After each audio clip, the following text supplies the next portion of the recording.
Nakalimutan ko ang pakainin ng aking mga hamster kaya pumunta ako dito sa likod ng bahay para silipin sila. Yes, dito nga sa likod ng bahay ay may bakante pang room kaya dito ko muna sila inilagay pansamantala. At wala na rin kasing space dun sa harapan ng bahay namin dahil masyado nga malaki ang kanilang kulungan. Ba't kayo lagi nandito sa loob ng tong isa? Bakit lagi ka nandito? Parang inaaway ka ni Lagi ka may basa yung ulo mo.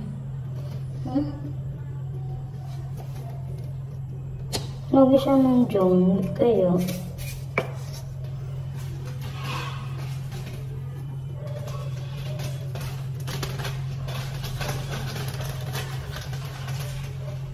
Wawa naman ito. Labas!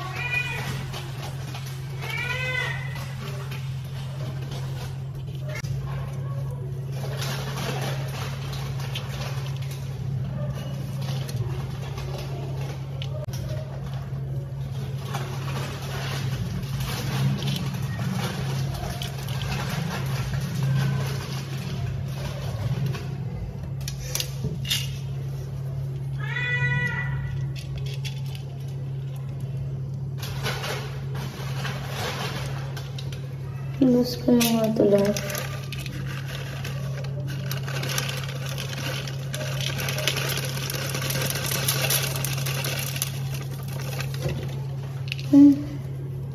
Lagyan siya sa mata.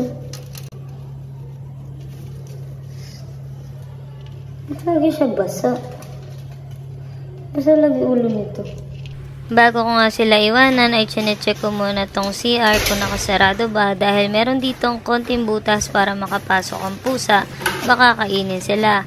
And then next naman ay ang bintana kung nakasarado ba yung screen kasi nga pumapasok din dun yung pusa minsan.